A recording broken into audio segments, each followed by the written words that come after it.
हो हो, मी निघाल्यावर नक्की फोन करते. पण तुम्ही कियांना आठवणीने घेऊन या बरं. तुम्हाला माहिती आहे ना आपल्याला आज मार्केटमध्ये जायचं आहे ते. हो हो, मी तुम्हाला थोड्या वेळात करते फोन. सारंग सर, तुम्ही इथे काही काम होतं का? हां, जरा खूप महत्त्वाचं काम होतं. सावलीला भेटायचं आहे मला. अर्जंट आहे, जरा प्लीज सांगता का त्यांना? हो हो, त्यात काय एवढं, मी पाठवते त्यांना. पण आत क्लास चालू आहे गाण्याचा, तर मला जरा बघावं लागेल. तुम्ही इथेच थांबा, मी त्यांना घेऊन येते.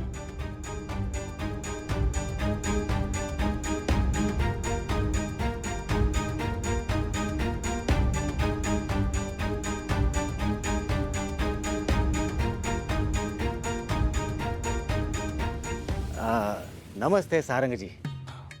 नमस्ते. आपण जगन्नाथ काकांच्या घरी त्या दिवशी भेटलो होतो आणि त्याच्याही आधी खूप आधी बेळगावला. आहे ना लक्षात? हो, आठवतं ना. खरं तर त्या दिवशी जगन्नाथ काकांच्याकडे आपल्याला फारसं बोलता नाही आलं. तुम्ही फार गडबडीत निघून गेलात. सारंगजी, मला तुमच्याशी खूप महत्वाची गोष्ट क्लिअर करायची आहे. खरं तर मी सावलीचा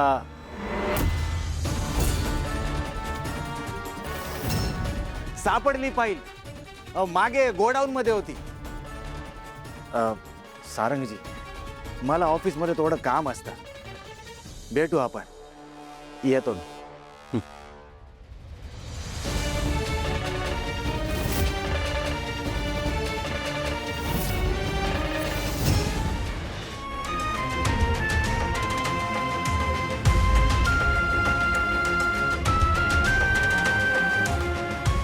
व्यंकटेश काका, मला 2 मिनिटे तुमचा फोन देता का हो प्लीज?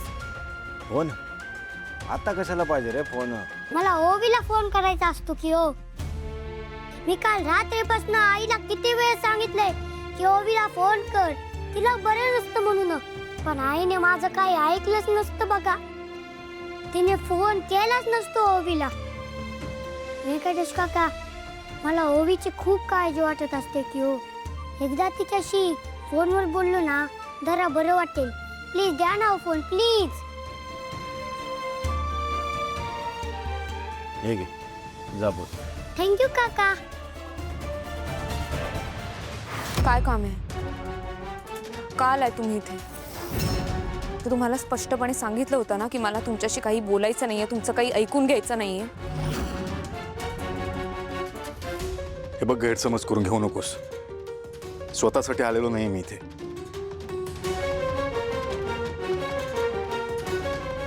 सावली, मी ओवीसाठी आलोय. तिची तब्येत बिघडली आहे.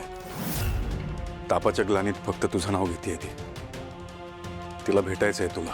काय?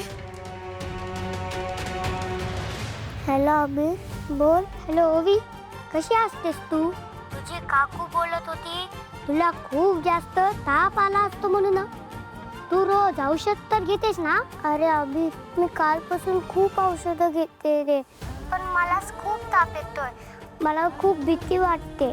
तुझ्या आईशी माझ्या टीचरची खूप आठवण येते मला. मी बाबाला एवढं सांगितलं की एकदा भेट, पण बाबा ऐकतच नाही रे. तो खूप रागवतोय माझ्यावर. एकदा तुझ्या आईला भेटायचंय मला अबी. मला पण स्वाभिमान आहे. मी पण ठरवलं होतं की तुला परत नाही भेटणार. स्वतःसाठी आलेलो नाहीये मी, माझ्या पोरीसाठी आलं. समजून घे जरा. पण आता माझं तुमच्या घरी येणं कोणत्याही परिस्थितीत शक्य नाहीये. का शक्य नाही? सावली, माझी मुलगी तापाच्या ग्लानीत फक्त तुझं नाव घेतेय. काय करू मी? आणि डॉक्टरांनी पण सांगितलंय की तुला भेटल्यावर बरं वाटेल तिला. ओवी, तू रडू नकोस. मला खात्री असते बघ की तुझे बाबा तुझ्यासाठी काही करू शकतात, कारण की ते तुझ्यावर खूप प्रेम करतात. आणि जर तसं नसतं तर त्यांनी घरातल्या सगळ्यांना विरोध करून तुला गाण्याच्या क्लासला कसं घातलं असतं. पण आमिर, बाबाने आता क्लास बंद केलाय ना. तो म्हणतोय मला दुसऱ्या क्लासला टाकणार आहे. मला दुसऱ्या कुठल्याच क्लासला जायचं नाहीये. मला फक्त आणि फक्त तुझ्या आईकडेच गाणं शिकायचंय. ओवी तू काळजीच करू नकोस बघ. तुझे बाबा तुझ्यासाठी माझ्या आईला नक्कीच बोलवायला येणार म्हणतो मी. मला खात्री असते. आज तुम्ही ओवीसाठी आलात, उद्या दुसऱ्या कोणत्या कारणाने आल, पण मी तुमच्या घरी अजिबात जाणार नाही. त्या तिलोत्तमा भेंदळेच्या घरी मी पाऊल सुद्धा ठेवणार नाही.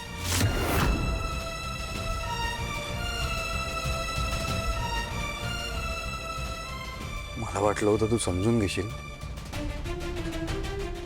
तुला पण मुलगा आहे आणि आपल्या पोराला अशा अवस्थेत बघितल्यावर आपली काय अवस्था होते याची जाणीव तुला नक्कीच असेल ना सावली.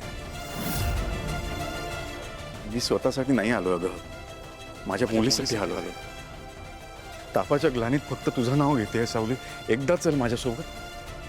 नाही सारंग, आपले मार्ग आता वेगळे झालेत, त्यामुळे मी तुमच्या घरी अजिबात येणार नाहीये. आता मला मुलांचा क्लास घ्यायचा आहे, तुम्ही निघू शकता.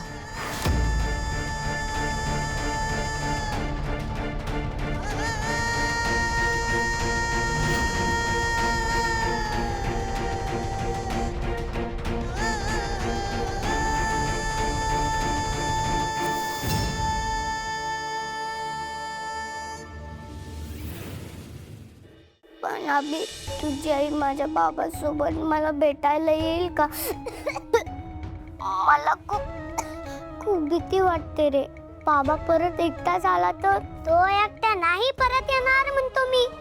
माझी आई खूप चांगली असते. जरी त्या दोघांचं मागचं खूप मोठं भांडण झालं असेल तरी ते विसरून तुझे बाबा माझ्या आईला एवढ्या प्रेमाने बोलवायला आले असतील तर माझ्या आईला त्यांच्या सोबत जावाच लागतं म्हणतो मी. खरंच येईल ना रे तुझी आई मला भेटायला. आई नक्की येत असते बघ तुझ्याकडे. वा सावली वा, वाटलं नव्हतं ग एवढी स्वार्थी असशील तू.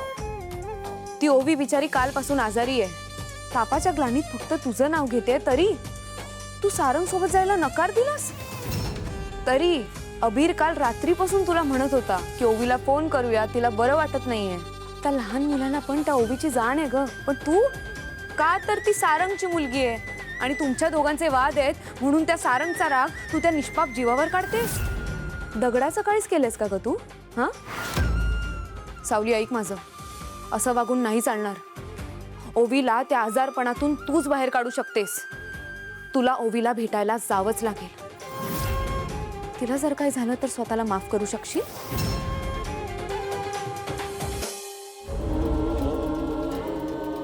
थांबा, मी येते.